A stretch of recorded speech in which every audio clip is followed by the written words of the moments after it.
À la une de l'actualité internationale sur Kivu Morning Post, Madame, Messieurs, l'extradition de Beni Moukena Mwepu, principal suspect dans l'assassinat de l'entrepreneur Vali Amissi, tarde à se concrétiser malgré son arrestation à Brazzaville. Pendant ce temps, le ministre des Sports Didier Bundibou rejette toute implication dans cette affaire. Il affirme que sa relation avec la victime était professionnelle et précise que les travaux de la pelouse du stade de Martyrs avait été confié à une entreprise sud-africaine. Déjà, M. Vali Amissi il s'était pointé au cabinet pour pouvoir essayer de faire une proposition de réhabiliter mon bureau et la loge présidentielle. Il est venu, comme ce n'est pas des gros marchés, c'est des marchés dont on n'a pas vraiment besoin d'approbation, parce que quand c'est en dessous de 50 ou de 100 000, on n'a pas besoin d'approbation au niveau de la DGCMP. Nous avons évalué le marché et moi, je lui ai donné sa chance et c'est lui qui a pu refaire mon bureau au niveau du stade de Martyrs et la loge présidentielle. Et même quand vous montez au niveau des escaliers, il y a un grand léopard qui est là. C'est lui qui a pu faire ça. Pour moi, c'était question de voir ce jeune Congolais s'il était capable de faire quelque chose avant de pouvoir voir dans quelle mesure lui confier autre chose. Et c'est ce qui a été fait. Et c'est de là maintenant qu'on s'est connus. Et puis, il a fait son adhésion au sein de mon parti parce que pour lui, il estimait que je soutenais la jeunesse. Il voulait m'accompagner dans ma vision, dans mon parti qui est Haute Vision du Congo AVC. Il a fait son adhésion. Et puis, à part ça, il voulait prendre le marché par rapport à la réhabilitation du stade des Martyrs, mais qu'il n'a pas pu prendre. Pourquoi il n'a pas pu prendre? Parce que par rapport à son entreprise, la sous-traitance devait être sud-africaine. Et ma hiérarchie m'a dit non, on n'a pas besoin de passer par des intermédiaires. Il faut traiter directement avec la société sud-africaine en question. Donc, ce qui a fait que nous nous sommes rendus en Afrique du Sud. Certes, il était là aussi, mais nous avons directement traité avec la société sud-africaine. Et c'est cette société-là qui est en train de faire le travail actuellement, qui a quasi fini son travail au niveau des Stades des Martyrs. Et après ça, il a voulu faire une demande pour la réhabilitation du stade de Kisangani. La demande a été au niveau de la DGCMP. Et malheureusement, quand la DGCMP a donné son accord, il n'était déjà plus de nôtre. Il avait déjà été lâchement assassiné. Donc, voilà. Donc, c'est ça, si on doit parler de relations, c'est de ça qu'on doit parler. Juste une question de précision avant que Madame Cléopâtre puisse poursuivre.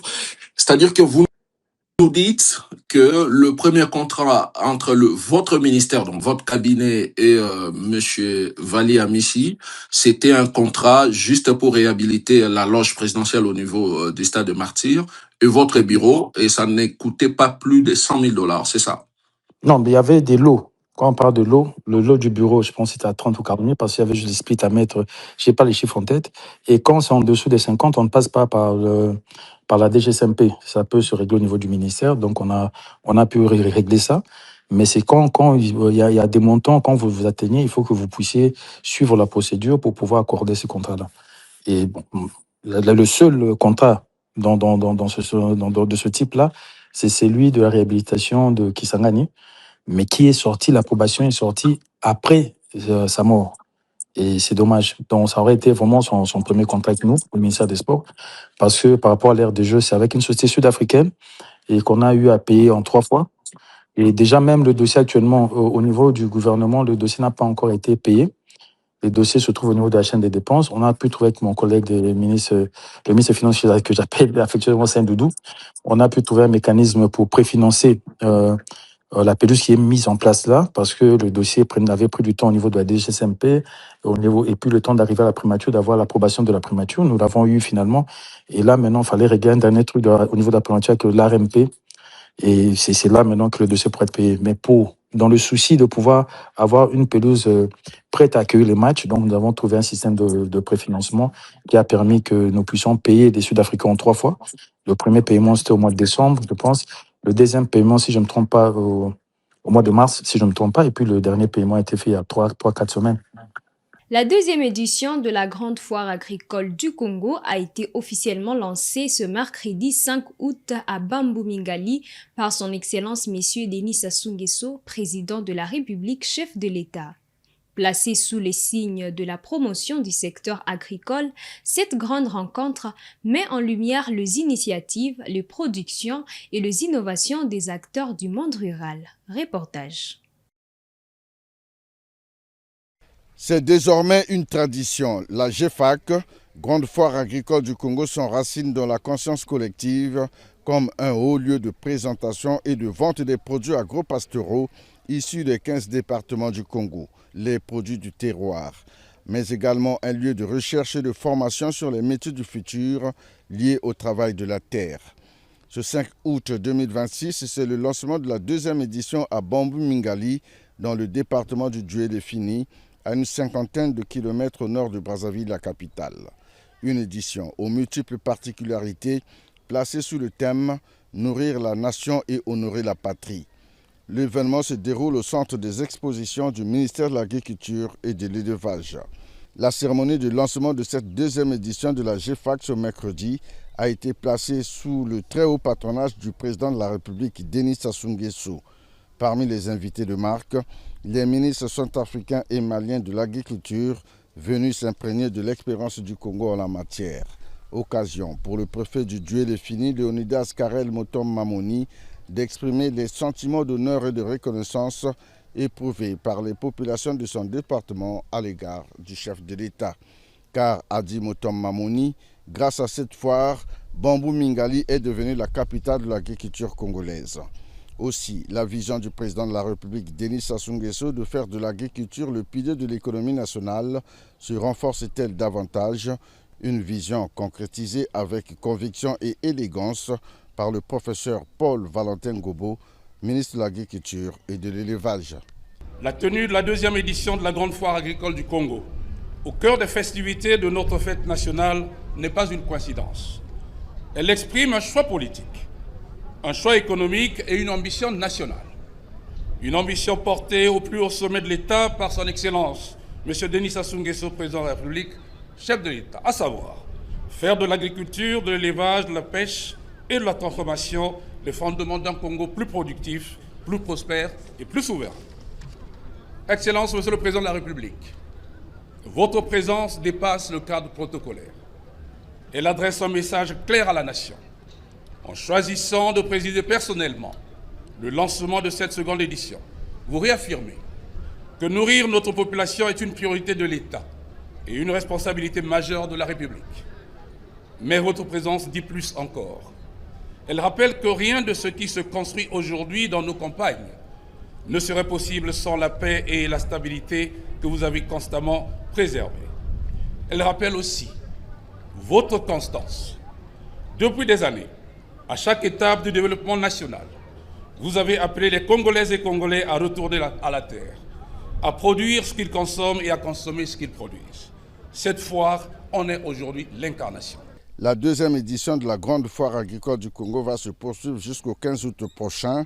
Elle sera marquée par des journées départementales pendant lesquelles chaque entité administrative territoriale pourra présenter ses opportunités et spécificités dans le secteur agropastoral. Les pluies diluviennes de 28 et 29 juin 2026 ont causé d'importants dégâts au Togo. Les autorités ont recensé plus de 26 000 personnes touchées, notamment dans les districts autonomes du Grand Lomé. Reportage. Les autorités togolaises ont présenté le bilan des dégâts causés par les pluies diluviennes des 28 et 29 juin 2026 qui ont touché plusieurs zones du pays, notamment le district autonome du Grand Lomé. Selon une communication présentée au Conseil des ministres du 4 août 2026 par le ministre chargé de la Sécurité, les intempéries ont provoqué la mort de 5 personnes et affecté 26 603 habitants. Les fortes précipitations ont également occasionné d'importants dégâts sur des habitations, des infrastructures routières ainsi que des ouvrages d'assainissement.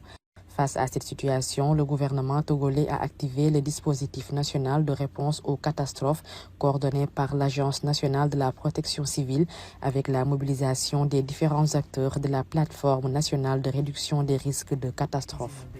Les besoins d'assistance identifiés sont évalués à 1,14 milliard de francs CFA. Ils concernent notamment la fourniture d'appui alimentaire, de kits d'hygiène et d'assainissement, ainsi que de matériels médicaux au profit des populations touchées. Le président du Conseil Faure Gnassingbé a salué l'action des équipes mobilisées lors des opérations de secours et exprimé sa compassion aux familles endeuillées ainsi qu'aux personnes sinistrées. Il a également appelé les populations à davantage de vigilance face aux risques liés aux phénomènes météorologiques extrêmes. Deux exilés d'Afrique subsaharienne sont entrés à Ceuta lors de l'afflux massif de migrants la semaine dernière.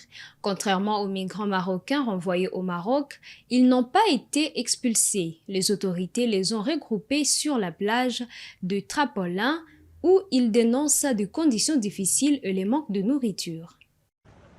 Sur ce bout de plage, ils sont plusieurs dizaines à attendre. Arrivés la semaine dernière, ces migrants n'ont pour l'instant pas été chassés. Originaires pour la plupart d'Afrique subsaharienne, ils ont fui la guerre, les violences ou les persécutions qu'ils disent avoir vécues dans leur pays d'origine. On m'a menacé de mort, menacé de me mettre en prison. J'ai tenu le coup jusqu'à le moment où je ne peux plus tenir le coup. J'ai décidé de fuir le Sénégal. Pour ces exilés, l'arrivée dans l'enclave espagnole représente avant tout l'espoir d'une vie en sécurité. Ali a quitté le Mali en 2024. Après 4 tentatives, il est finalement parvenu à rejoindre Ceuta. Son objectif désormais, obtenir l'asile en Europe. Mais en attendant, la réalité est bien loin de ses attentes. Nous, on est là pour demander asile. Depuis qu'on est venu, il n'y a pas de nourriture, il n'y a pas l'eau. Mais en tout cas, on ne baisse pas les bras. Mais si on va mourir ici, on va mourir ici, on va mourir. Mais pour retourner, non. Un mot d'ordre partagé par beaucoup, malgré les épreuves traversées pendant le voyage. Au Maroc, si vous n'avez pas de passeport ou de papier, personne ne vous embauche. On y souffre sans jamais rien obtenir. C'est pour cela que nous voulons rejoindre l'Europe. Nous voulons une vie meilleure et nous voulons y travailler. Une promesse pour laquelle ils ont accepté de tout risquer sur l'une des routes migratoires les plus mortelles au monde. Selon l'ONG SOS Méditerranée, 2312 personnes sont mortes ou ont disparu en mer Méditerranée en 2025. C'était l'actualité internationale, mesdames, messieurs. Merci à vous de nous avoir suivis du début à la fin. On se retrouve dans des prochaines actualités.